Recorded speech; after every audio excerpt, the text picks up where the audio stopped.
will now call the business session of May 21, 2024 to order at 6:01 p.m. All council members are present except for Councilmember Borderoud.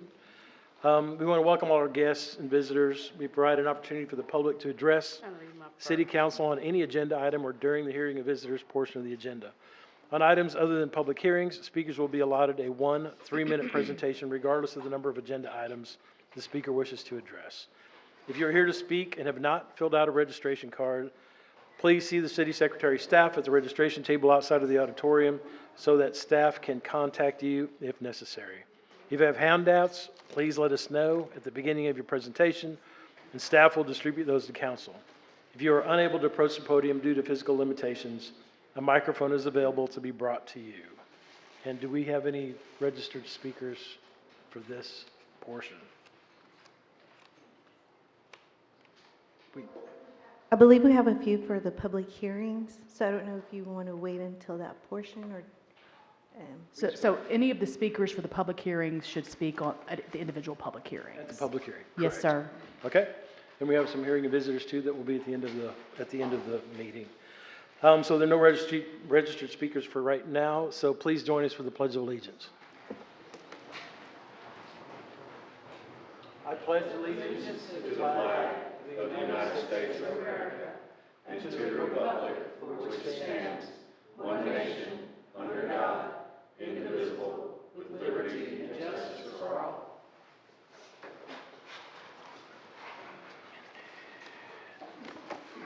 Our first item of business is to consider the minutes of the May 7th, 2024 regular City Council meeting. These minutes were provided in your meeting packet. Are there any corrections? Hearing none, if there are no further corrections, the minutes stand approved as submitted. We will now go to the proclamations, and I will meet Dan Quant down at the microphone.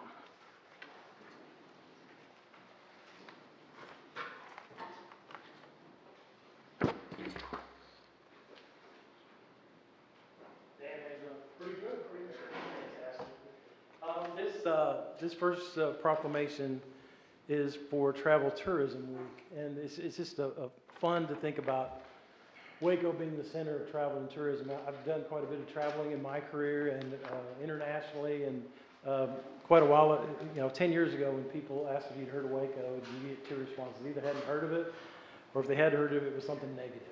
So we've been very successful in rebranding and have turned around and made tourism an important part of what we're doing in the city of Waco. And the sales tax dollars reflect that. And we want to keep that tourism going, and I'm really proud of what our department has done along those lines. We want to make Waco a fun place to visit. So with that, I will do the proclamation here. I, Jim Holmes, by virtue of the authority vested in me as mayor of the city of Waco, do hereby proclaim May 19th to May 25th, 2024 as Travel and Tourism Week in the city of Waco, and urge all citizens to join the city council, city staff, and me in recognizing the positive effect travel has on the nation, Texas, and Waco's economic prosperity and image.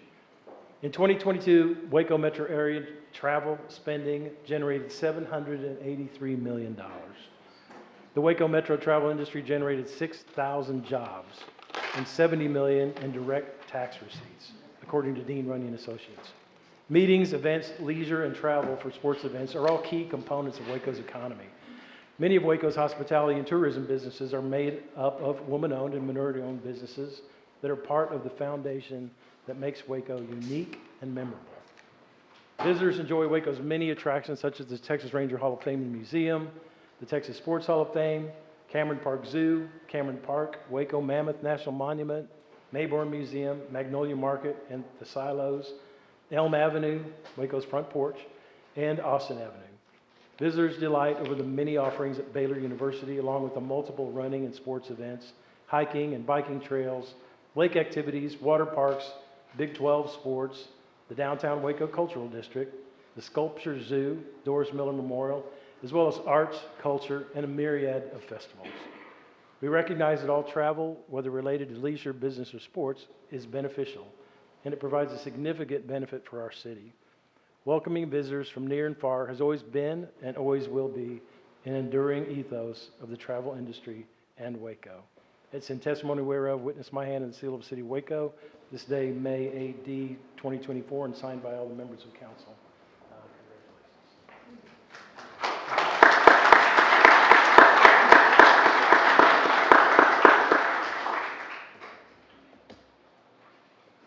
Congratulations. Stan, just say a few words.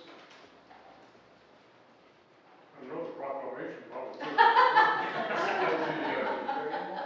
But the only thing I add, and the emphasis we're really trying to give now is that, tourism develops a lot of revenue for the city.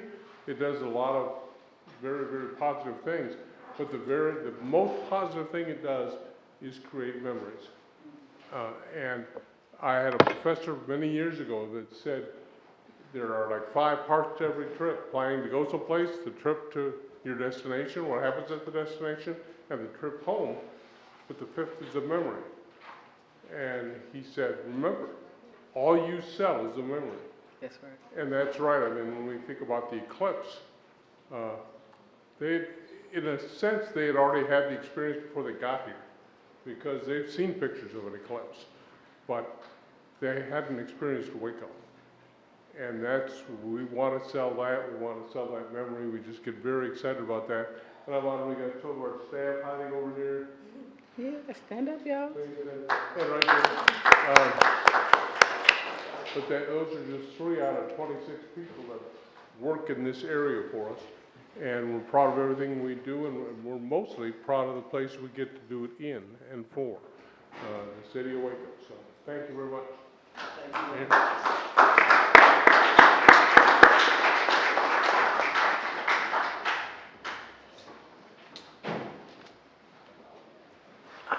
Okay.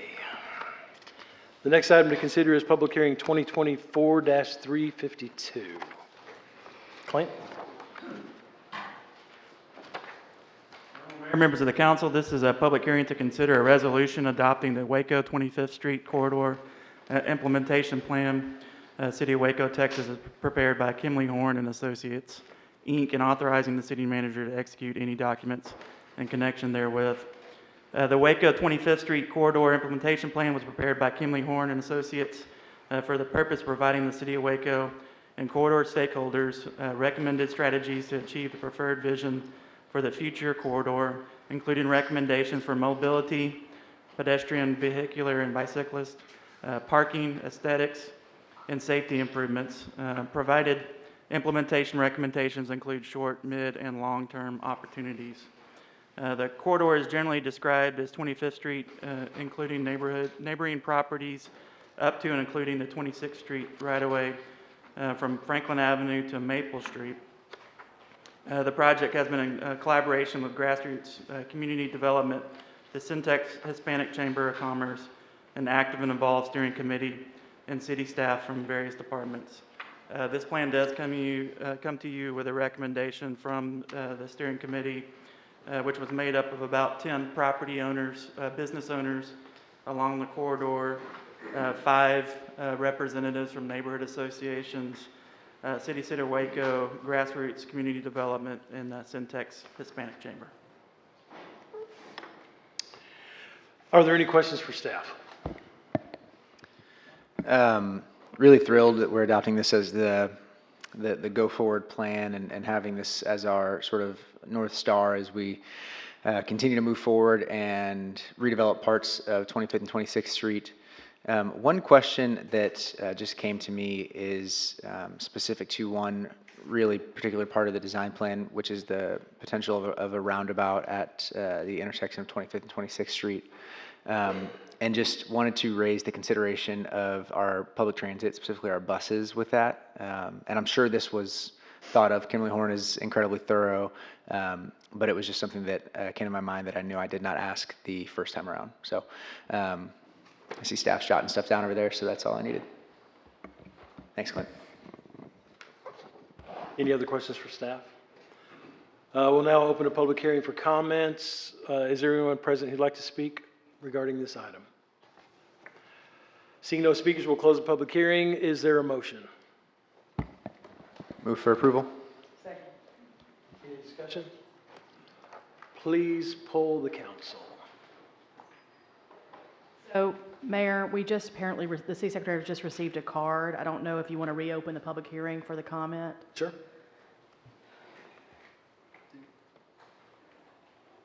We will now, let me see, where do we go? We will now open the public hearing for comments. And we will call Soraya Muniz to the podium.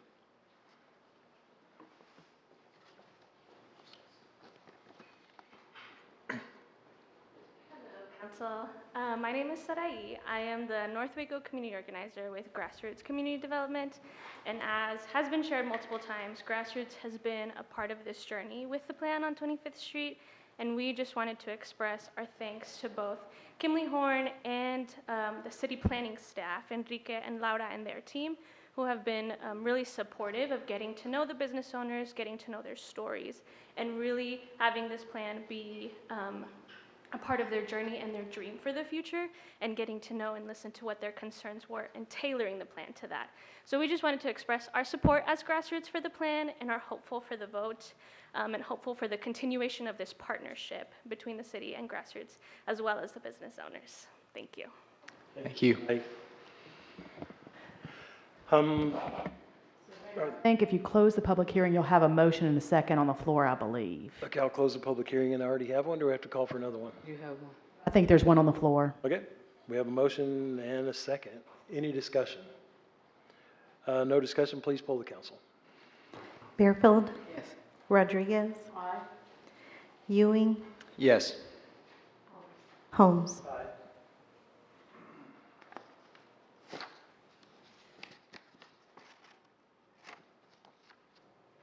Next item to consider is public hearing 2024-353. Sorry, Clint. Members of the council, this is a public hearing to consider a resolution approving a final plan unit development plan known as, for property located at 5317 Spiegelville Road on 2.761 acres described as Lot 2, Block 5 of the final plat. Lots 2 and 3, Block 5 of the Village of Kings Rose Addition, Part 2 of PUD to City of Waco, McLennan County, Texas, according to the plat recorded under clerk's number 2014-03-0669 of the official public records of McLennan County, Texas, known as 5317 Spiegelville Road, and part of the Village at Twin Rivers PUD concept plan. By a vote of 8-0, the Plan Commission recommended approval of the final PUD plan based on the following findings and condition. That the final PUD plan is consistent with the approved concept plan, conditions of the approved concept plan and the requirements of the PUD ordinance, and the circulation plan, public facilities and service plan, preliminary architectural plan, and site development and landscaping plan included in the final PUD are adequate. The condition is at time of development, full building plans must be submitted meeting all City of Waco development requirements, including but not limited to the following: building codes, site grading and drainage, parking, signage, vehicle, pedestrian access and circulation, landscaping, refuse location and access, and fire protection location and access. Building permit will not be issued until full compliance with all development standards in the approved PUD plans. Any questions for staff? We'll open a public hearing for comments. Is there anyone present who'd like to speak regarding this item? Seeing no speakers, we'll close the public hearing. Is there a motion? Move for approval on. Do we have a second? Second. Oh, Any discussion? Please poll the council. Bearfield, Yes. Rodriguez, Aye. Ewing, yes. Holmes. Next item to consider is public hearing 2024-354. Clint? Honorable Mayor, members of the council, this is a public hearing to consider a resolution granting a special permit to David Maxwell for an auto body shop in M2 zoning district on property described as Lot G20E21, Block H of the Walton Trail, being 0.3444 acres out of the Thomas de la Vega Tract 11 lead grant in McLennan County, Texas, and being a part of the Texas Electrical Railroad Company right-of-way, and being a part of a certain tract conveyed by LM Sublet to Southern Traction Company, a deed recorded in volume 273, page 269 of the deed records in McLennan County, Texas, and being all that certain tract conveyed by G and A Walker to the Southern Traction Company by deed recorded in volume 261, page 28 of the said deed records, known as 226 Hillsborough Drive. By a vote of 8-0, Plan Commission recommended approval of the request based on the following findings and conditions: that the proposed use is consistent with the comprehensive plan and the purposes and intent of Chapter 28 zoning of Code of Ordinances of City of Waco, that the proposed use is compatible with appropriate and orderly development in which is located, that the proposed use would not be more objectionable to neighboring properties because of traffic congestion, noise, fumes, vibrations, or any other characteristics than any use permitted in the zoning district without the granted special exception, and that available community facilities and services, including the road system provided access to proposed use, are adequate for the proposed use. Are there any questions for staff? We'll now open a public hearing for comments. Is anyone present who'd like to speak regarding this item? Seeing no speakers, we'll close the public hearing. Is there a motion? Move for approval. Any discussion? Please poll the council. Yes. Rodriguez, Aye. Ewing, Yes. Holmes. The next item to consider is public hearing 2024-355. Mr. Peters. Mayor, members of the council, this is a continuance of a public hearing to consider an ordinance of the City of Waco, Texas, providing that the Code of Ordinances be amended by revising Section 28-247 in Chapter 28 zoning of said code, provided that the zoning map shall be changed so that certain property described as 2.5997 acres described as lots 5A, 5B, 6A, and 6B, Block 7 of the Jen and Lorena addition known as 3420 West Waco Drive shall be changed from R1B district classification to come and be designated in the O3 district classification, providing for penalties, providing a savings clause, providing a severability clause, and finally determining the meeting at which this ordinance is passed is open to the public as required by law.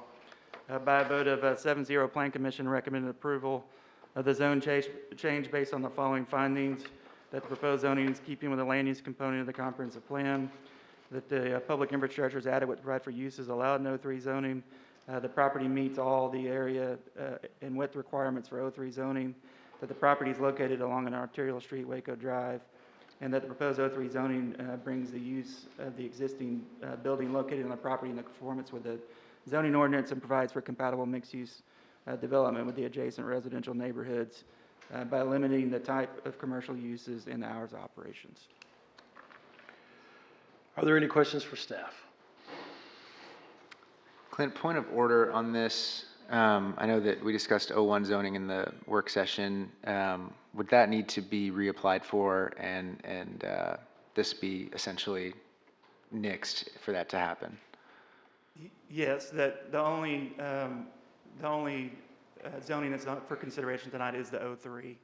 So any other zoning district would have to come back as a separate application. But, and I'll ask the question here, but a zoning with certain buffer restrictions or single-family buffer restrictions would be able to You be? could do a lesser amount of O3 on that property. Any other questions for staff? We'll now open a public hearing for comments. We have 3 cards. We'll go with the proponents first, and we'll start with Josh Barrett. As you get to the podium, please state your name and address for the record. You have 3 minutes to address the council. Josh. My name is Josh Barrett, Turner Brothers Real Estate. I am at 1943 Spring Lake Road. Thank you again for your time and patience on this project. We're looking forward to finding a way to resolve this and move forward. Again, our plan is to rezone this to match the use. It's currently zoned R1B, and we'd like to have it match O3. Building was built in 1955. It's been an office building since then. Our only intention is to use it as office and to continue to, there's no redevelopment plan. So that's our only intention. Thank you. Thanks, Mr. Barrett. We will now call to the podium Mr. John Irwin. Please state your name and address for the, is John here? 355? John Gwynn. Even better. John Gwynn. Tiny little space to write your name in here, isn't it? John, you have 3 minutes to address the council. Sorry, John. 3311 Castle Avenue. As I told you last time, I've been there for a long time. My family bought that land back in the 60s. And we've depended on you heavily with your zoning to protect that. A lot of families have come and gone through there. has been a quiet and safe place for us because of the city zoning. So it's not something we would change lightly, and I can tell that y'all have put in a lot of work on this. I really do appreciate it. I do think there's probably a compromise here. It's in the nature of compromise. Not everybody gets everything they want, and I think the neighbors are willing to bend on this. It does seem like 01 might be a better fit, or at least would give us some assurances for the future. A buffer zone could certainly allay a lot of our concerns. I do think there is a way forward on this, and I do appreciate your consideration of that. Thank you so much. Thank you, Mr. Gwynn. Appreciate it. We will next call to the podium Mr. Sterling Hill. Please state your name and address when you get to the podium. You have 3 minutes to address the council.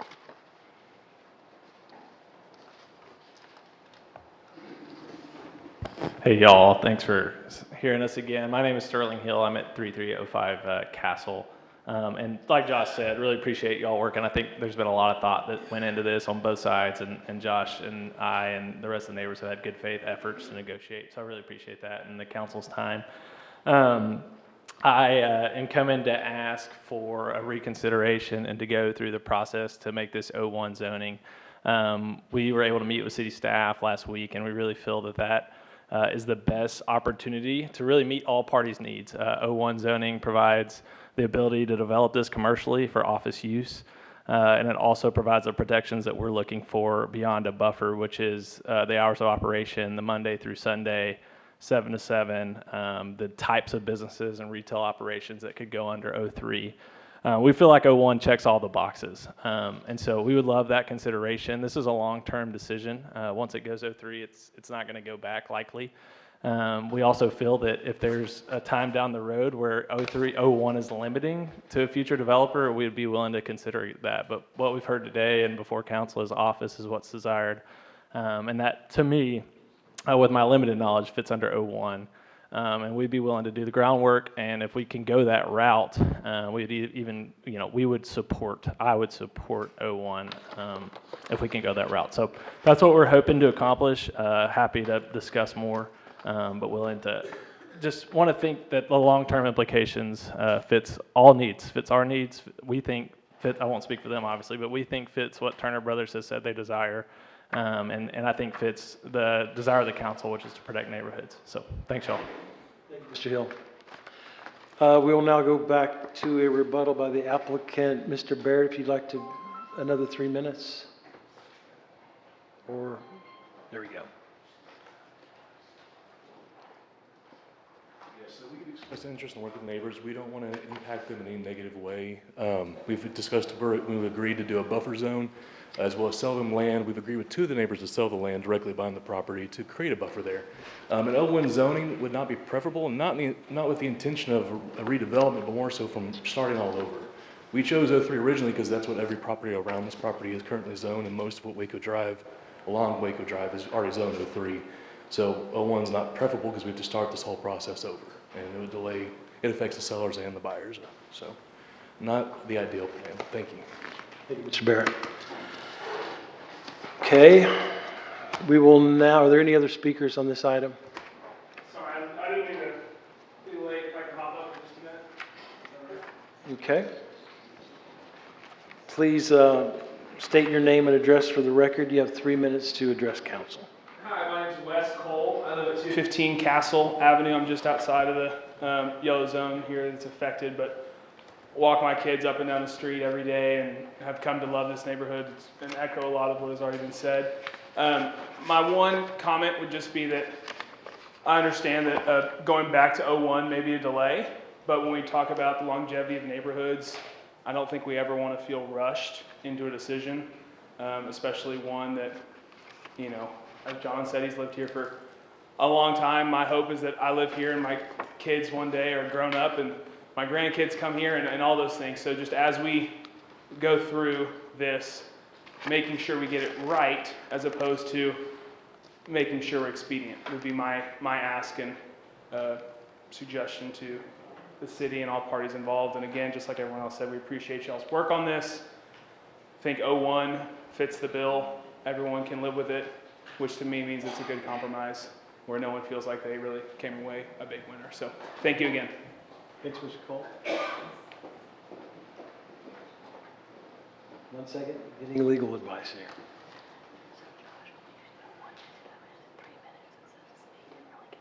Right. I was thinking the same thing. Yeah, I agree with council on this one. Mr. Barrett, you should get the last word. And so if you want to use, you only used about a minute of your time, so if you want to use the last 2 minutes as a rebuttal, you can. Okay. All right, so with that, we will close the public hearing. Is there a motion? I have a question first. Yeah. I was like, I have a question first. Can we, For staff? Oh, yes, you're, so hi, Clint. I was running through my trusted, our zoning notebook that we have here. And we talked about this at work session, but I wanted to get a little bit more clarity from you, please. The hours of 01 are set, correct? So there are no hours restrictions in 01 because it Because only it's allows solely office space. Correct. Okay, but 03 is what, 7 to 7? For commercial uses. Okay. And so there's not any hour restrictions on office use, but for the commercial uses in 03, it's 7 a.m. to 7 p.m. Okay. Okay.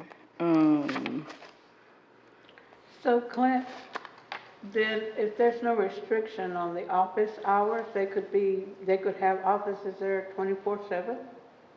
Yes, there's not any restrictions on office hours in any of our zoning districts. Because they don't have the same impacts that a commercial use would have Okay. as far as operations. Okay. They don't have the same, Because generally in office uses, you're going to have workers there, but you're not going to have public coming to it for a business Commercial purposes, commercial Restaurant. purposes. So there's not the same impact on got it. their surrounding area. A commercial has more of an impact than an office would for late hours.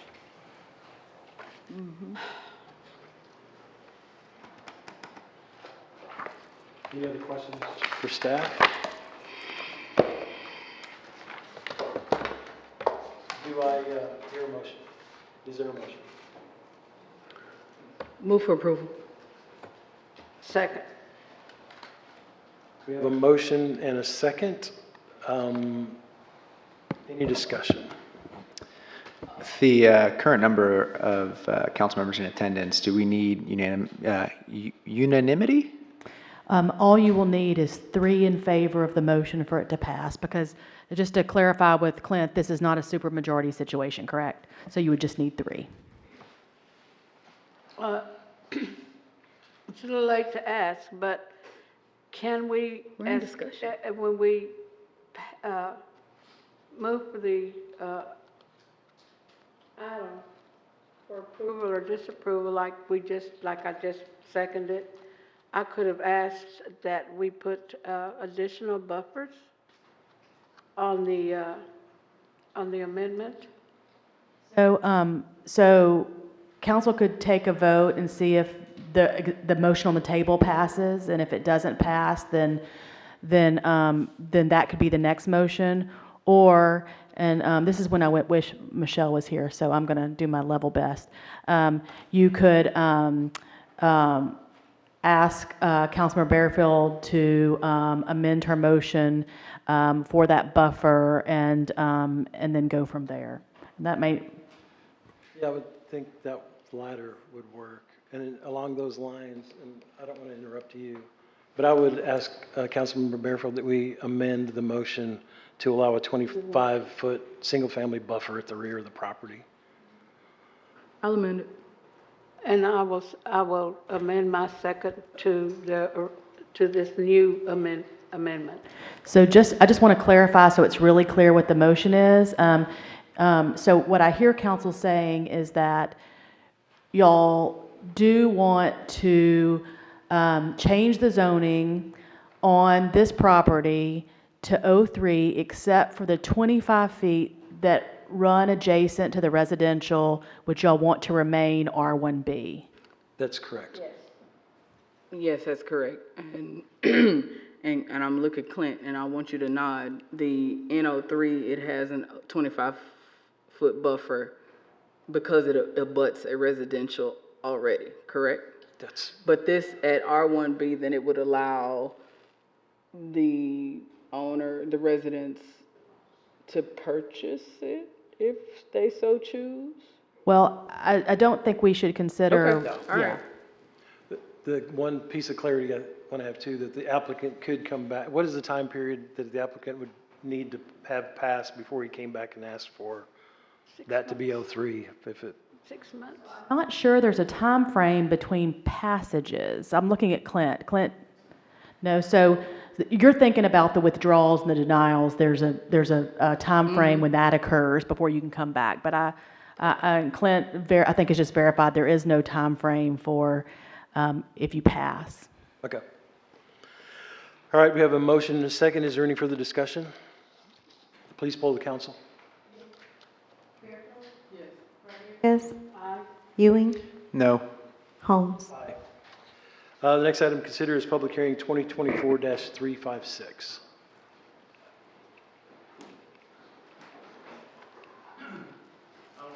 Council, this is a public hearing to consider an ordinance of the City of Waco, Texas, providing that the Code of Ordinances be amended by revising Section 28-247 and Chapter 28 zoning of said code, providing that the zoning map shall be changed at certain property described as .261 acres of land described as lots 4 and 5A, Block 121 of the J.H. Barnard subdivision known as 522 Herring Avenue shall be changed from R3E district classification and become and be designated in the O1 district classification, providing for penalties, providing a savings clause, providing a severability clause, and finally determined the meeting which this ordinance is passed is open to the public as required by law. By a vote of 8-0, Plan Commission recommended approval of the zone change based on the following findings. 1, the proposed zoning is in conformance with the land use component of the comprehensive plan. 2, the property meets all the area and width requirements for O1 zoning. 3, the existing public infrastructure is adequate to provide for uses allowed in the O1 zoning. And 4, there is existing O1 zoning immediately across Herring Avenue that was approved in 2016. Any questions for staff? I'll open a public hearing for comments. Is there anyone present who'd like to speak regarding this item? I see no one. We will close the public hearing. Is there a motion? Second. We have a motion and a second. Is there any discussion? There being none, please poll the council. Yes. Rodriguez. Aye. Ewing. Yes. Holmes. Aye. Next item, that hearing passes. The next item to consider is public hearing 2024-357.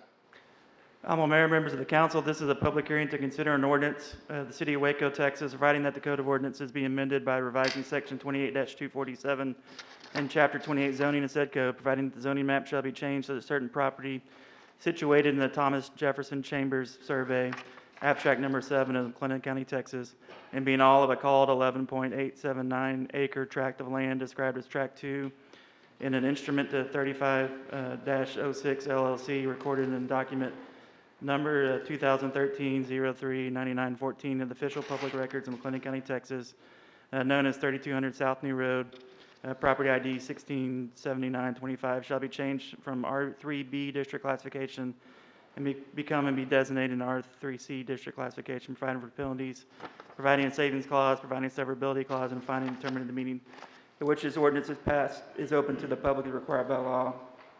By a vote of 8-0, Plan Commission recommended approval of the zone change based on the following findings. The proposed zoning is conformance with the land use component of the comprehensive plan. The proposed R3C zoning is consistent with the Waco strategy housing plans, supply strategy number 3, by allowing for higher density housing in accessible and high opportunity areas. 3, the property meets all the area and width requirements for R3C zoning. And 4, the existing public infrastructure is adequate to provide for uses allowed in the R3C zoning district. Thank you, Clint. Are there any questions for staff? I have a question, Go. Mayor. This is for Jen. Do we know if there was a traffic study done on this particular block before it came before the Plan Commission? No, but I bet you Clint does. Clint, answer my question. There was not a traffic study specifically for this rezoning. I don't know if there's been one recently in Geronimo. With the new signal, the traffic department did do some study in there, but there was not specifically for this rezoning. Clint, the reason I'm asking is because I don't know, I know he's gonna put in quite a few housing units or duplex or whatever. Anyway, that's gonna bring in more traffic across the street from a high school that just now got a street light, a traffic light. But across the street, on the other side of Old Robinson Road is residential area. So the reason I asked for a traffic study is, or if there was one, what would they have recommended for the entrances in and out, ingress, outgress for this particular business of homes or duplexes or whatever they're gonna put there, apartments?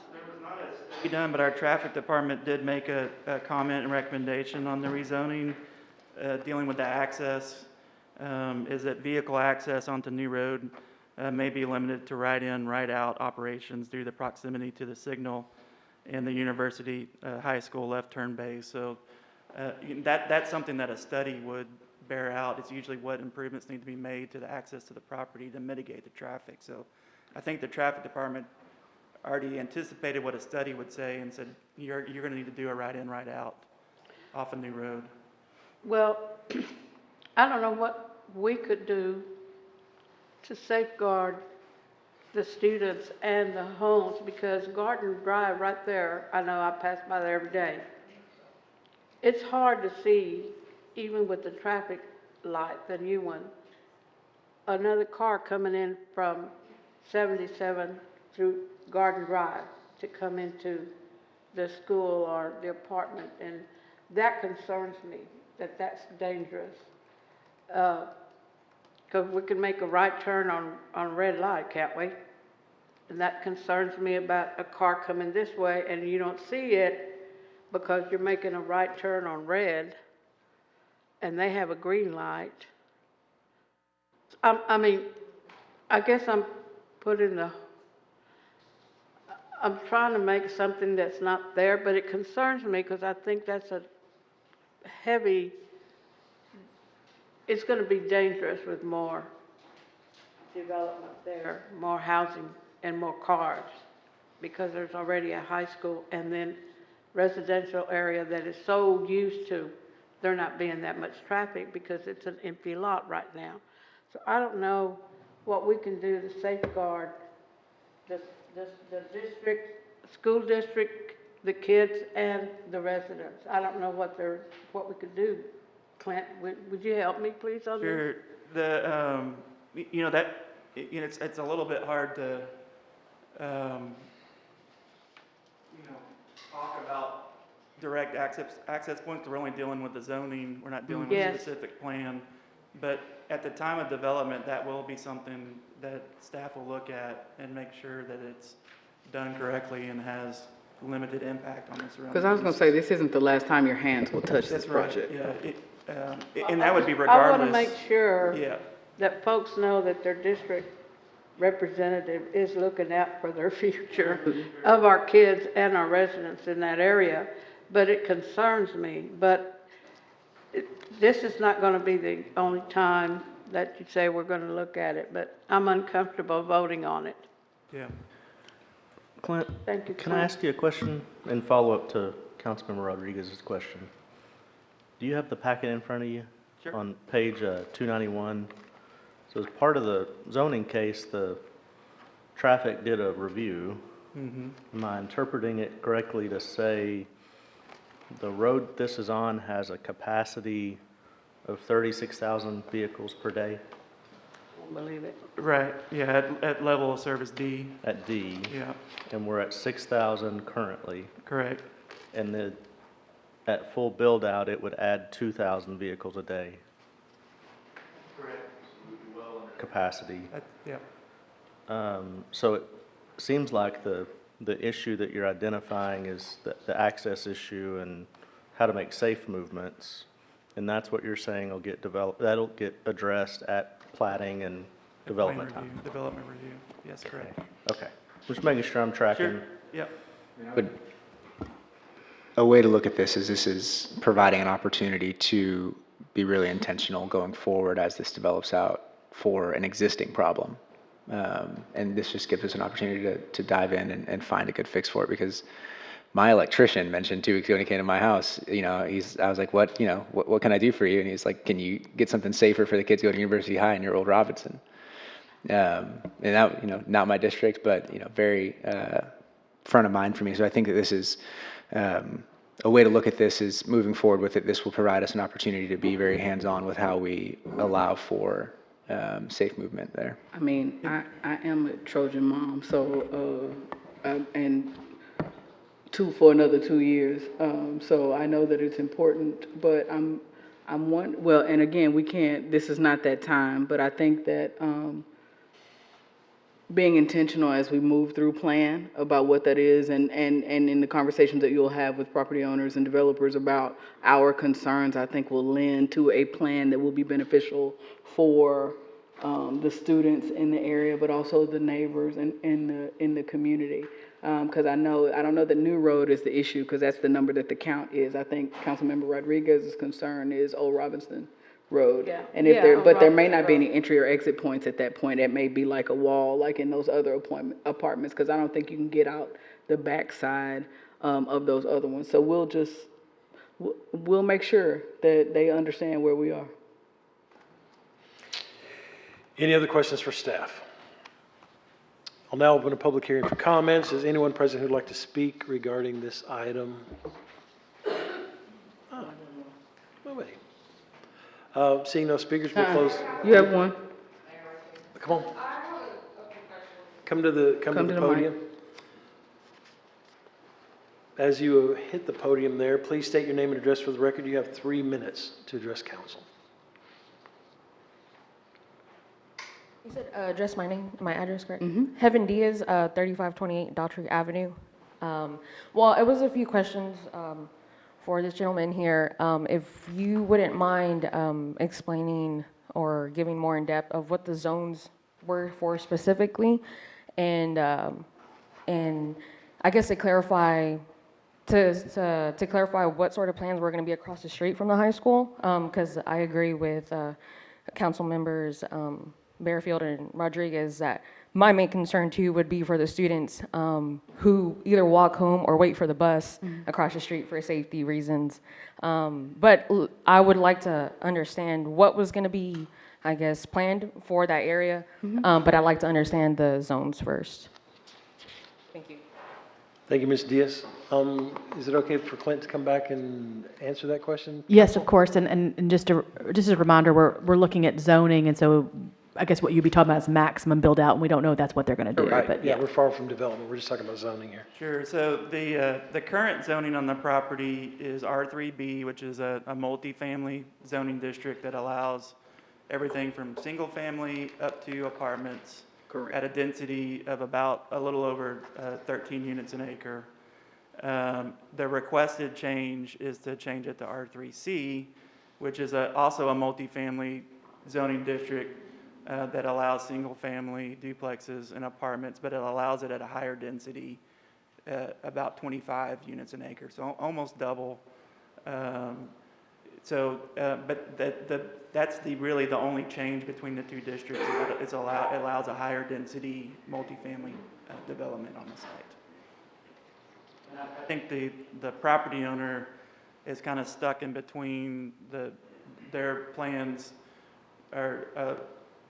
they don't meet the 13 units an acre, and so the next highest density zoning is the R3C. I don't know, we hadn't seen their plans yet. I don't know if they're going to go all the way up to 25 units an acre. but they needed more density than the current zoning allowed. But for clarity, it's housing. It's So, housing. yeah. Yeah. Okay, thank you, Clint. Is there anyone else present who'd like to speak regarding this item? We have another speaker back here. Please approach the podium. State your name and address when you get there, and you will have 3 minutes to address the council. Council members, my name is Amir Namak Farouche. I'm the actual applicant for item number 6. We have held a pre-development meeting with city staff. We've met with the surrounding HOA. We've also met with the high school to coordinate our site plan just at the preliminary stages. And so in this request, we are proposing 240 units, so it's more of a mid-level. There's just no specific zoning that lets us do that. And so we're bumping up to the 3C, but in actuality, we're coming in a lot lower as far as density goes. As far as access to Old Robinson, it's emergency access only because of the amount of units. You need secondary emergency access. So nobody should be coming in or exiting from that road. In coordinating with the high school, their bus routes do come off of Old Robinson. They do not necessarily access New Road. We know that there's plenty of capacity in that road. We're only increasing that by about 4%. And of course, during the site development process, we will mitigate in any way, in any fashion, and make this better than it was before. So just wanted to address that, but ultimately we are considering just zoning at this stage, but I wanted to help just clarify what exactly is going there. It has been thought out. We've met with all of the individuals. We've met with the church, the high school, the residents. And so if you have any more questions, let me know. Happy to address. Thank you. Thank you, Mr. Can I Namak Farouche. respond? Yeah, you can go ahead. Jen? What was that? You want to ask him some questions? To respond. He said he met with all these people. Well, he didn't meet with me, and I didn't know all this that he's saying, that he Oh, met with right. his folks. I didn't know that. Had I known that, I might not have been asking all these questions, but I did not know that. I am the district representative of this area. I did not meet with you. So that's why I'm uncomfortable with what was going in there, and I'm thinking of the safety of the students and the residents in that area. Yes, ma'am. Totally understand, and we tried reaching out to your office on a number of occasions, and unfortunately weren't able to get a hold of you, but You I probably didn't call understand. the right number. I hate Yep. people like that. Thank you, Mr. Namak Farouche. All right, appreciate it. Are there any other speakers on this item? I do not see any other speakers on this item. So we will close the public hearing. Is there a motion? Move approval on first reading. Second. We have a motion and a second. Any discussion? Please call the council. Field?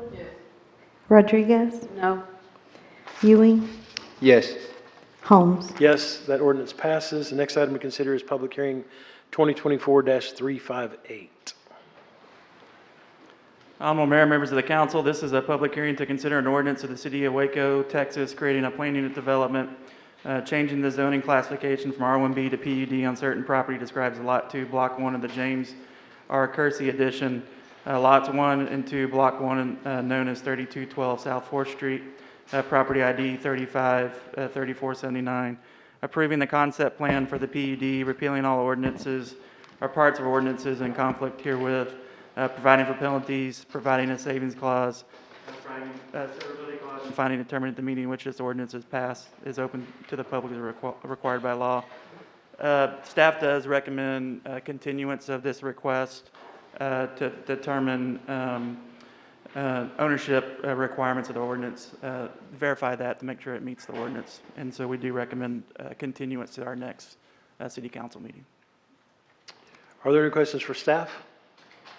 Open a public hearing for comments. Is there anyone present who'd like to speak on this item? Seeing no speakers, we'll close the public hearing, and I will entertain a motion. A motion to continue it, or? So just to be clear, I believe y'all opened a public hearing on the continuance. Is that what? Yeah, we'll leave the public hearing open if it's the desire to Yeah. continue it. Leave the public hearing open? Okay. The public hearing is still open. Now do I hear a motion? Still. And we have a motion and To continue item, is that right? Yes, to the June 4th council To the meeting? June 4th council meeting. Second. we have a motion and a second. Is there any further discussion? There being none, please poll the council. Yes. Rodriguez? Aye. Ewing? Yes. Holmes? That ordinance passes, or that continuation passes, I'm sorry. Next item to consider is public hearing 2024-359. Honorable Mayor, members of the council, this is a public hearing to consider an ordinance of the City of Waco, Texas, abandoning 3.317 acres of land in the City of Waco, McLennan County, Texas, being a portion of Wood Avenue right-of-way, as shown in the Beverly Zeal edition recorded in volume 241, page 212 of the deed records in McLennan County, Texas, and located adjacent to 1904 Circle Road and 2210 Wood Avenue, adopting findings and conditions from the Waco Plan Commission for this abandonment, finding no duty to maintain, authorizing the city manager to execute quitclaim deeds, providing a severability clause, and finding determined the meeting in which this ordinance is passed is open to the public as required by law. By a vote of 8-0, Plan Commission recommends approval of the abandonment request based on the following findings and condition. Findings are existing streets that are proposed to be abandoned currently only serve the development within the private property. The street infrastructure is already in place and once abandoned will be privately maintained. Utility access for surrounding properties is not adversely impacted by the abandonment of the right-of-way, and there will be no adverse impact to the surrounding street system. And the abandonment aligns with the proposed Interstate 35 4C reconstruction project. We do have three conditions. Easements shall be retained for any water and sewer lines or can be located at the developer's expense. Utility easements shall be retained for Atmos Energy or relocated at the developer's expense. And then an Encore easement is needed for a guy along City of Waco right-of-way. Thank you, Director Peters. Are there any questions for staff on this one? There being none, I'm going to open a public hearing for comments. We have one card from Mr. Roger Salinas. Please state your name and address for the record. You have 3 minutes to address council. My name is Roger Salinas. My address is 752 Old Bethany Road, Bruceville, Texas. I just want to thank the council and planning for their assistance going through this, and I believe this development will help me, this abandonment, will help me for future development of this property. Thank you for your time. Thank you, Mr. Salinas. Are there any other speakers who would like to speak on this issue? I don't see any. We will now close the public hearing. Do I hear a motion? Move for approval on first reading. Second? We have a motion and a second. Any discussion? Just for clarity, in the record, it says District 1, and that is not so. Yeah, I don't think. On Cesar Chavez? No, that's. In the neighborhood association? That's by, the, animal shelter, isn't it? Is it Yeah. up there? Okay. Yeah. Is it that far? Yeah. All right, the backside. Well, I'll take that back and take this side. We'll double check. We'll see who gets credit for that one. I just didn't want to take it and it's not mine. Please poll the council. Yes. Rodriguez? Aye. Ewing? Yes. Holmes? Aye. Next item, that ordinance passes, or that abandonment passes. The next item to consider is public hearing 2024-360. Honorable Mayor, members of the council, this is a public hearing to consider an ordinance of the City of Waco, Texas, abandoning a .201 acre tract of land in the City of Waco, McLennan County, Texas, being a part of the Mary Avenue right-of-way, generally described as a 25 feet located adjacent to Lot 16, Block 63 of the Glenwood addition to the City of Waco, McLennan County, Texas, as shown on a plat recorded in McLennan County Clerk's document number 2012-013-081 of the official public records in McLennan County, Texas, known as 2720 Franklin Avenue, and located between South 27th Street in South 28th Street, adopting findings and conditions from the Waco Plan Commission for the abandonment, finding no duty to maintain, authorizing the city manager to execute quitclaim deeds, providing a severability clause, and finding determined the meeting which this ordinance is passed is open to the public as required by law. By a vote of 8-0, Plan Commission recommended approval of abandonment based on the following findings and conditions: that public use of the right-of-way is not required for proper flow of traffic or for emergency vehicle access to the area. Utility access for surrounding properties not adversely impacted by the abandonment of the right-of-way, and there is no adverse impact for the surrounding street system. And the condition is easement shall be retained for water and sewer lines located within the abandonment, or lines can be relocated at developer's expense. Thank you, Director Peters. Are there any questions for staff on this one? I will now open a public hearing for comments. Is there anyone present who'd like to speak regarding this item? I see no one. We will now close the public hearing. Is there a motion? Move for approval. Second. We have a motion and a second. Any discussion? Please call the council. Rodriguez? Aye. Ewing? Yes. Holmes? Aye. The next item to consider is ordinance 2024-361. Attorney Ritchie. An ordinance adopting the 2024 Water Conservation and Drought Contingency Plans for the City of Waco, Texas, and amending Sections 26-92 through 26-94 and 26-96 through 26-99 in Article 4 Water of Chapter 26 Utilities of the Code of Ordinances of the City of Waco, Texas, to adopt said plans, to add and revise related definitions, to add year-round outdoor water use restrictions effective July 1st, 2024, a water rate surcharge for certain drought emergency stages, and criteria for triggering and terminating and restrictions for all drought emergency stages, to revise the lake level triggering drought emergency stage 1, to amend the goals of the drought emergency stages 2, 3, and 4, to clarify how variances expire, and to add and clarify penalties for violating year-round outdoor water use restrictions and drought emergency stages 1 through 4, repealing all ordinances or parts of ordinance in conflict herewith, providing a severability clause, providing for inclusion in the code, providing for penalties, providing a savings clause, and finding and terminating the meeting at which this ordinance is passed is open to the public as required by law. This ordinance was approved by a 6-0 council vote on first reading on May 7th, 2024. Is there a motion? Second reading. Or a second? Second. Have a motion and a second. Any discussion? Please poll the council. Bearfield? Yes. Rodriguez? Aye. Ewing? Yes. Holmes? Aye. We now move to the consent agenda, and I don't believe any of these, no resolutions were pulled, or there's no conflicts on the resolutions. Not that I know of. Agenda consists of resolutions 2024-362 through 2024-385. Do I hear a motion on this consent agenda? Move for approval. Second. We have a motion. Second. Any discussion? Please poll the council. Rodriguez? Aye. Yes. Aye. The consent agenda and all resolutions pass. The next item on the agenda is ordinance 2024-386. City Attorney Ritchie.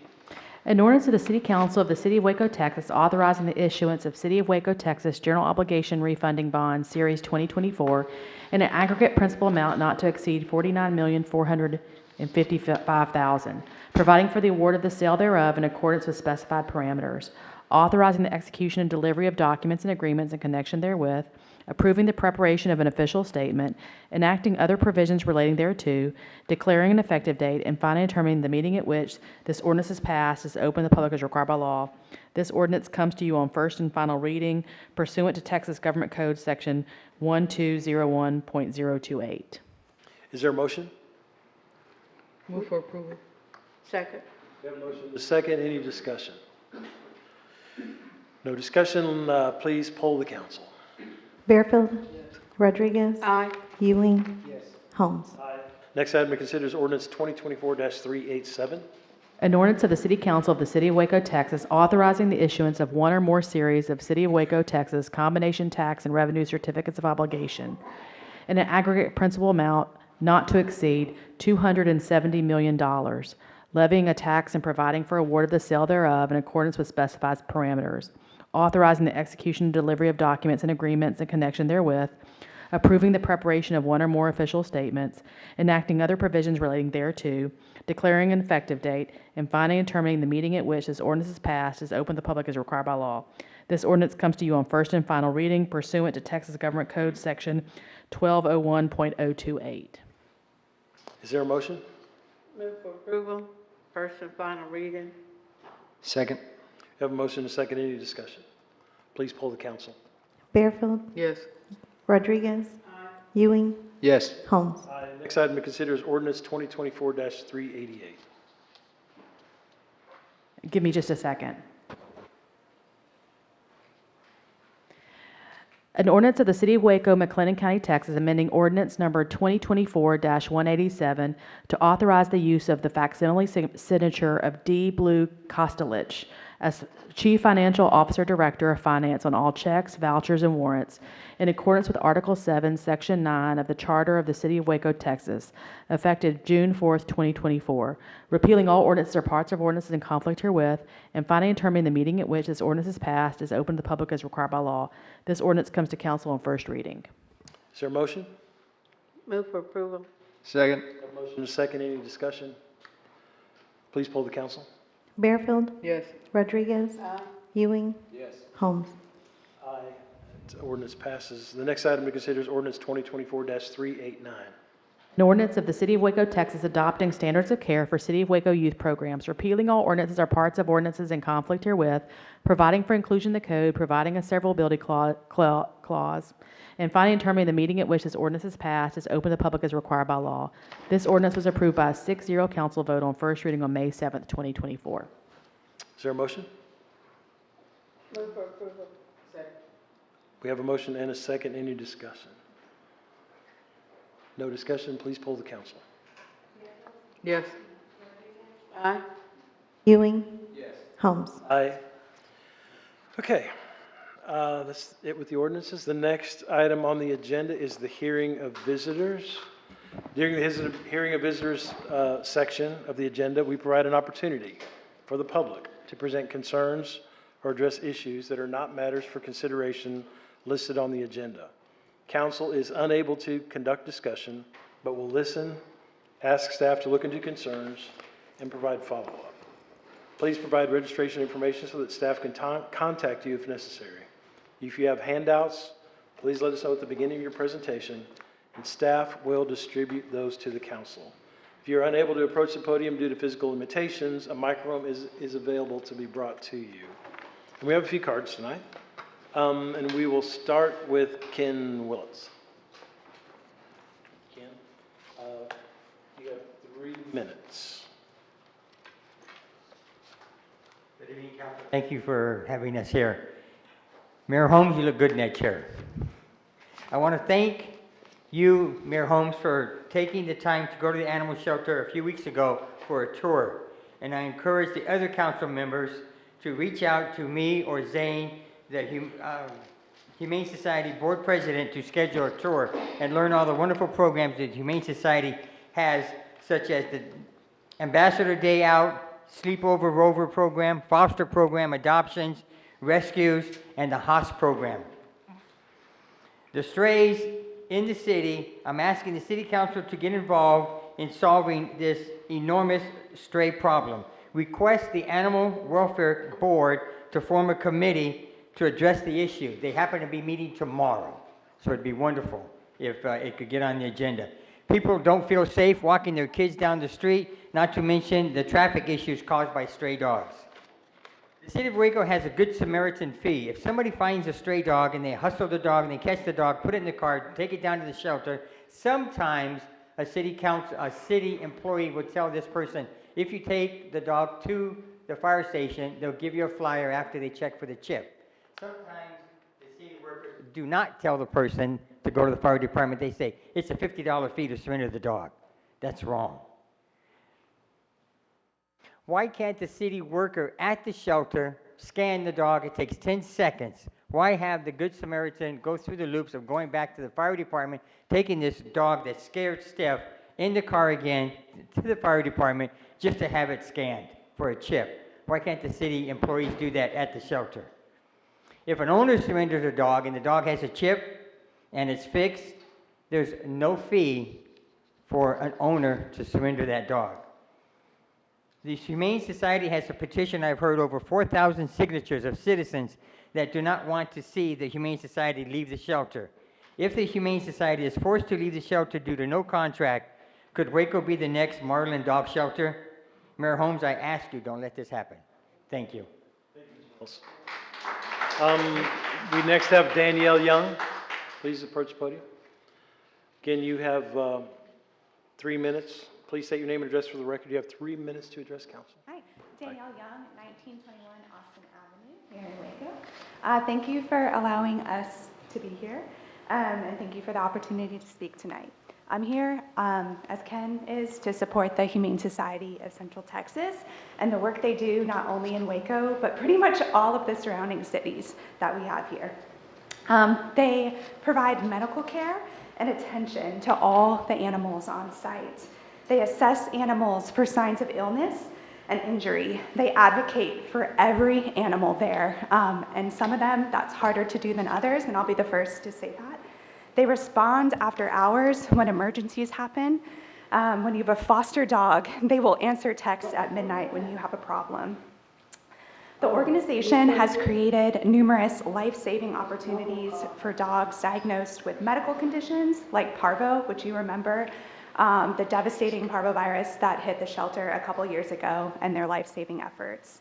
Medical injuries when dogs and cats come in with so many problems, and they would be euthanized if it wasn't for the staff at the shelter. They have incredible out-of-state partnerships.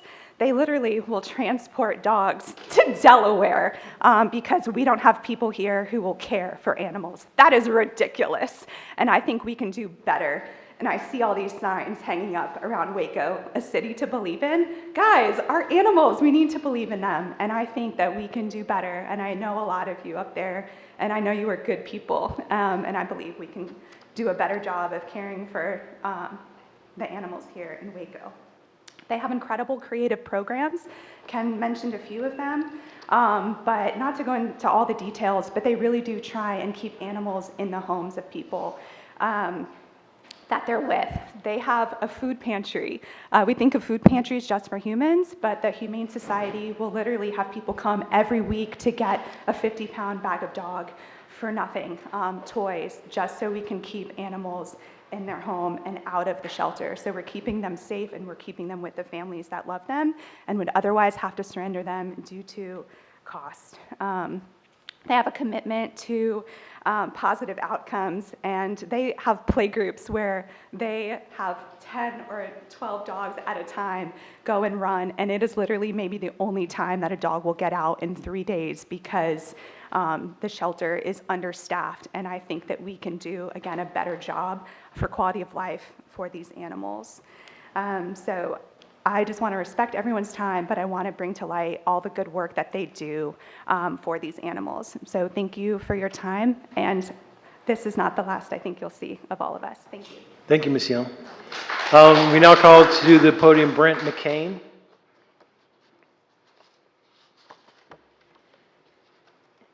Brent, please state your name and address for the record. You have 3 minutes to address council.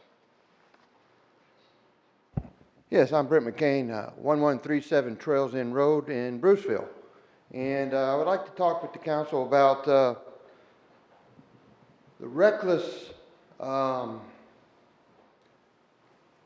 recklessness of Waco PD and the animal control. Specifically, in the almost a year ago shooting of a young lady's dog. She's here right now.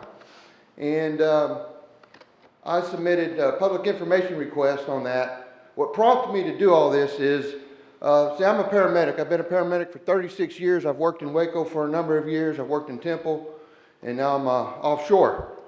But the statement that was made to the public was that there was an error in the CAD system, an autocorrect error. Well, the CAD systems do not have an autocorrect. They couldn't have one. Look at all the street names that are very similar. Avenue, street, drive. They can't have an autocorrect. That was reckless, leading the public to believe that it was a computer error. It was a human error. They should own up to it, admit to it. And I watched the video. I paid quite a bit of money for these dash cam and body cam videos. The officer that shot that dog was rude. He had no remorse for what he did. And the animal shelter refused to help transport this dog to the vet. So this young lady back here and her husband had to transport the dog themselves. What is that going to create? That's going to create an additional emergency, right?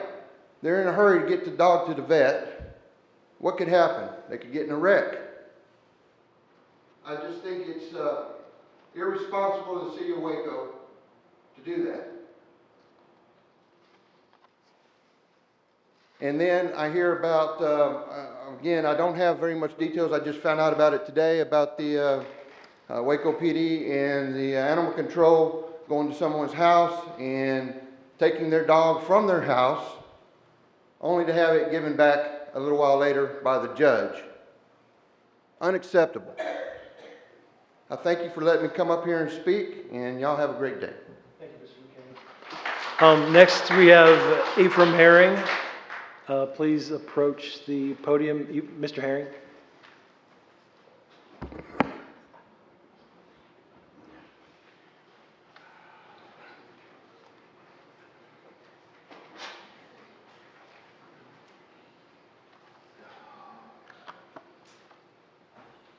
My name is Ephraim Herring. I made a promise, and my promise to keep my word. August 1st, 2017. I came up here and tell you about property 1046 Chestnut.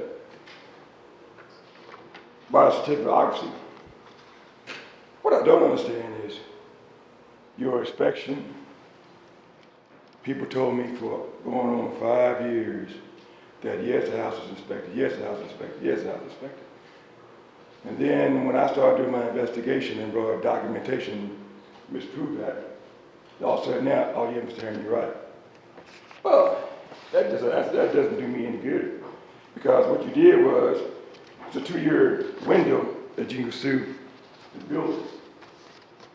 So far, y'all cost me $82,000, because I can't rent the place, because by state law, the landlord can't collect a rental fee.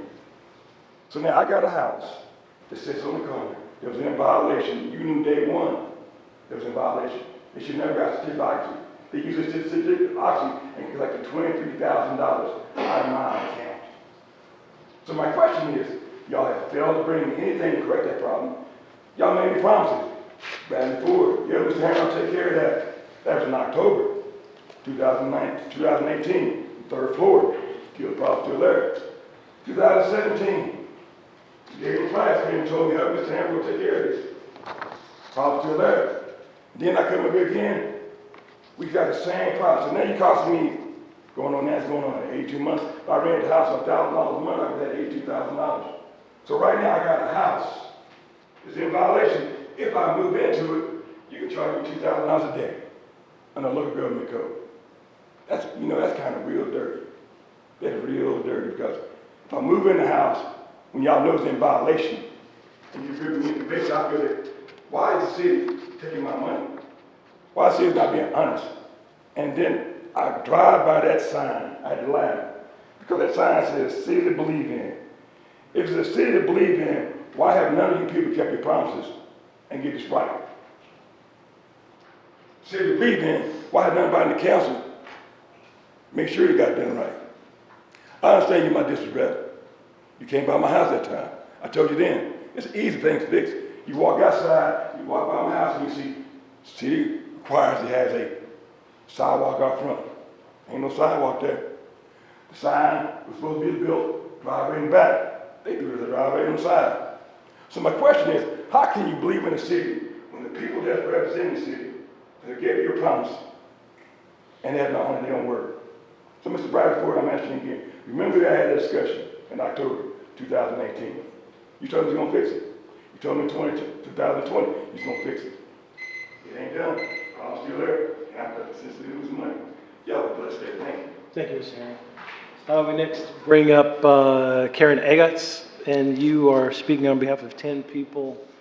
Would those 10 people please stand? Would the 10 people please stand? If there are 10 people here, we can go for 10 minutes. Mayor, I believe at least one person's already spoken. They can't count towards the 10. That's right. Okay. Is that, we have 10? Close enough. Yeah, we got 10, Karen. Please state your name. You have 3 minutes. Nope. No, I'm sorry, you have 10 minutes. We've got 10. Thank you. Karen Eggetts. I'm at 511 Kings Row. Our police department's mission statement reads, in part, to provide police services to the Waco community with integrity, professionalism, accountability, and respect, and to be good stewards of the public's trust. Once again, I'm here to speak about our police department public information officer, Sierra Shipley, giving false information to KWTX about Officer Witt's July 26, 2023 shooting of a dog. Sierra Shipley's statement contained 3 false pieces of information. She stated that Officer Witt fired 1 shot, when the body cam footage clearly shows he fired at least 2 shots. She also stated that Officer Witt fired when the dog charged him, when the body cam footage clearly shows that the dog did not charge him but walked up to him. Finally, she stated that animal control took the dog to the shelter. That is patently false. As 2 homeless people found the dog bleeding in the weeds, riddled with 7 holes, and carried her to PetSmart pleading with people to help. Luckily, they found citizen Lori DeCourt, who called her vet seeking help, but her vet refused to see the dog because it was a police-involved shooting. So Lori took the dog to the shelter. Animal control did not take the dog to the shelter. A citizen did. Sierra Shipley gave KWTX 3 patently false pieces of information. My question is, how often does Sierra Shipley give the media false information? How are we to believe anything from our police department when our public information officer gives false statements to the media and no one in our city government will investigate how that happened? Allowing the police chief to investigate his own department and simply state that there was no intent to deceive is not an investigation. Officer Witt's body cam footage clearly contradicts Sierra Shipley's statement. That is a problem. Sierra didn't give a generic statement, as the chief repeatedly told me that it was just a generic statement. It was a specific statement, and it was false. Sierra gave a specific, detailed statement. I have spent the last 8 months trying to get one person in our city community to look into the fact that our public information officer gave false information to the public. I have put in open records requests. I've asked Chief Victorian, Internal Affairs Sergeant Bowden, Mayor Meek, City Manager Bradley Ford, Assistant City Manager Ryan Holt, Police and Animal Shelter Commander Gary Hyatt, KWTX General Manager Josh Young, City Councilman Josh Borderud, and then Councilman Jim Holmes to find out what happened. And not one person expressed concern that our police department gave false information to the media. That is a problem. In fact, City Manager Bradley Ford let Chief Victorian do an investigation of her own department, where she concluded that there was no intent to deceive. Apparently, in our city government's eyes, that's an acceptable resolution, and they have closed the matter. My inquiries have been dismissed. The police chief, the mayor, and the city council have spoken. Case closed. Because no one is concerned that Sierra Shipley gave false information to the media, I have spent countless hours putting in open records requests trying to find out myself how it happened. 90% of my open records requests, surprisingly, went to the Office of the Attorney General. None of them were replied to. I did, however, it's amazing the information a city can withhold from its community. I did, however, get Sierra Shipley's phone call logs from the day of the shooting, and I found out who Sierra talked to minutes before she called KWTX with the false information. I provided you with a copy of the call logs, these call logs that were denied to me. 2 people called Sierra minutes before her report to KWTX.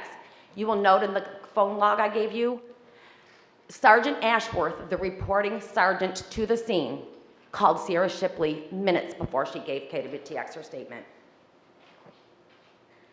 And Gary Hyatt, the commander at the animal shelter, also called Sierra Shipley from his personal cell phone minutes before Sierra Shipley called KWTX with the false information. With my conversations with Chief Victorian, she led me to believe that she knew nothing about who told who what, and she brushed the whole thing off by saying Sierra made a generic statement. However, Sierra's call logs show that she called the chief on the chief's personal cell phone minutes after she called KWTX, and they spoke for 8 minutes. One could infer that Sierra and the chief talked about the incident. This was 5 hours after the incident, enough time for Sierra to have gotten information, accurate information regarding the incident. As the citizen, I wondered what the protocol is for our police officers to use their personal cell phone for police-related business. I was able to get the general order for police department phone use, and it states that officers may use their personal phones if they have a data archiving app. I emailed the chief and Gary Hyatt numerous times to find out if they have the apps on their phones, and neither have answered my question. Our mayor was copied on those emails. Our mayor did not respond either. No one has responded. We need to find out if they have the apps on their personal cell phones.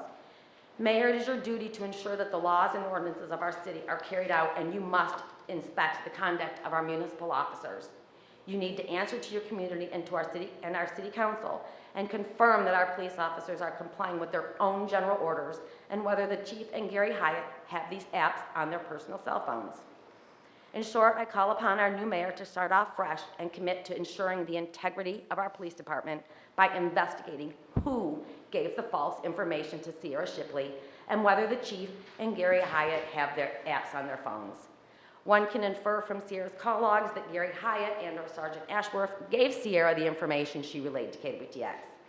It is incumbent on you, Mayor, to talk to Sierra Shipley, not to the chief, but to Sierra Shipley, Gary Hyatt, and Sergeant Ashworth, and find out how Sierra Shipley received this false information that she relayed to our community. You need to let your PD know that you will not tolerate them giving false information to the community they serve. In my eight-month experience with the city trying to find out who gave false information to the public, I've learned 3 things. Our city is adept at keeping information from the public.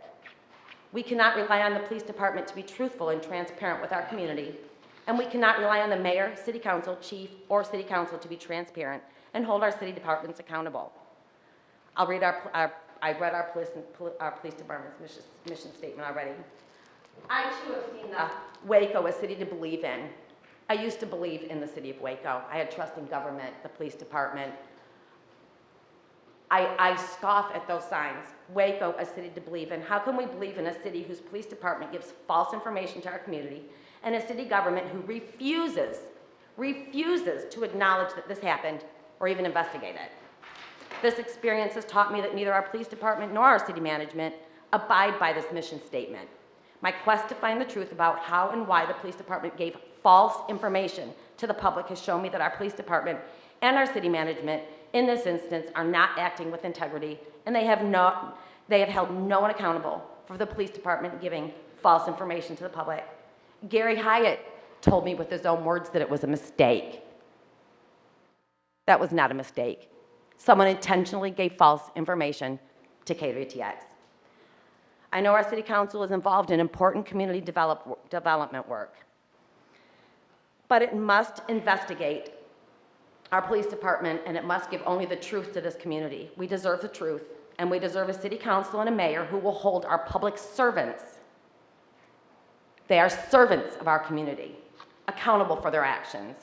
I look forward to hearing from you, Mayor, with your plans to investigate the incident of our public information officer giving false information to our community. Thank you. Thank you, sir. Next, Tiffany Reed. Tiffany, please. Is Tiffany, there you go. Tiffany, you have, once you get to the podium, please say your name and address, and you will have 3 minutes to visit with us. Hello, everybody. It's great to be here. Thanks for making an opportunity for us to speak. My name is Tiffany Reed, and I am at 3225 Park Lake. I'm here to speak today because I love our downtown, and I've been tracking in the news some plans that you all are bringing to the downtown, some plans for development. I want to, I just want to affirm and say that I'm really glad about that. I used to live really close to downtown, and it was my favorite neighborhood to spend time in. It still is, and I think it has a lot of potential. I would like to ask, though, for there to be a little bit more transparency with citizens about these plans, about who's involved.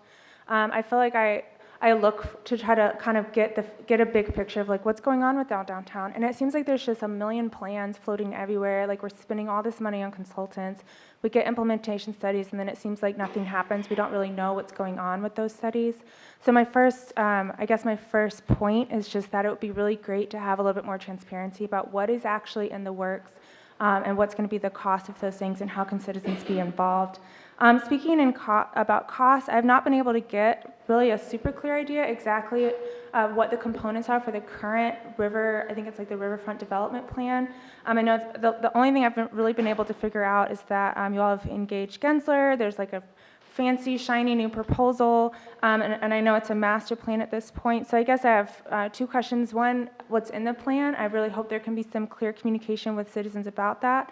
And secondly, how will that plan be financed? I don't know exactly how this will be financed, but I do study cities and I write about cities, and I know a lot of times these plans can involve taking on a lot of debt. So I would like to just say today that I really hope we can be careful about that.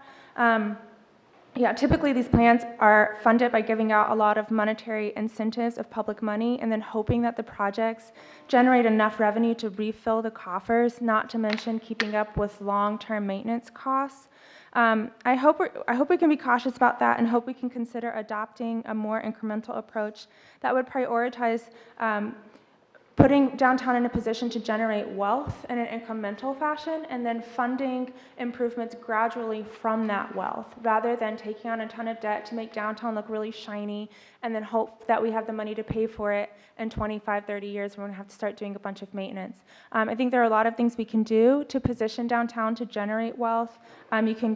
A lot of small things you can do that don't cost a lot of money. We can plant more trees, we can slow the traffic, we can create a connected bike network. We can free up a lot of the land that currently goes to parking for residential and commercial development. So I guess I'm just saying I hope we can look for the little wins, the little bets that we can make to position downtown to be productive, to generate wealth, and then gradually add on some of these more fun, big projects down the line when we have the wealth to sustain it. Thank you.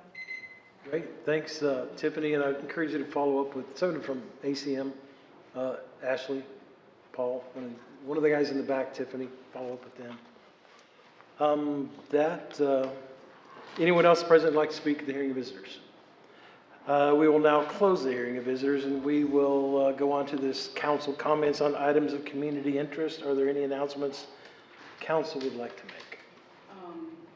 Just in the point of personal privilege, I would like to congratulate all of our high school graduates that are Councilmember Border, well, graduates period, because Councilmember Borderud is celebrating his daughter's 5th grade graduation tonight. And I know that several of our cities and our schools will, be, if they haven't crossed the stage already, they will. I am absolutely prepared to be a ball of goo on Thursday as my eldest child will graduate from high school. So I want to say congratulations to all of the graduates, 2024 graduates. Grab you a copy of Dr. Seuss's Oh, the Places You Will Go, and go there. I'll echo that, Councilman. Yeah, let's applaud for the graduates and Councilmember Barefield. And I will say that for all the teachers and administrators who we all, some of our spouses up here are each of those, are happy to see school out. I just want to mention right quick, I attended the funeral and read a proclamation at Jim Mathis's ceremony yesterday, and Jim Mathis was the mayor of Waco back in 1982 and 1983. Just a great family, strong faith, success in the business community, just a really cool life, a great Wacoan, and that was good to visit with the family there and read that proclamation, making it Jim Mathis Day yesterday, our former mayor. My other comment I want to make, May is Asian American Pacific Islanders Month. I want to celebrate that for all Waco Asian Americans and residents and visitors. My just small town Nebraska that I was from, big giant family, 8 brothers and sisters. My oldest sister went off to school and she married a Japanese guy, an Asian American guy who's just ended up being my big brother, my mentor, my second dad, and just a cool guy. And I just want to make sure all Asian Americans in Waco want to celebrate this month and make everybody feel welcome. And that's all I've got. Darius? Anything? Mayor Pro Tem? You? From the PT tonight. Yeah. Nothing? Got Staying nothing? out. Alicia? I just want to welcome my great-grandson Where who's is he? here There today. he is. We've got additional staff over there. Hey, Aaron.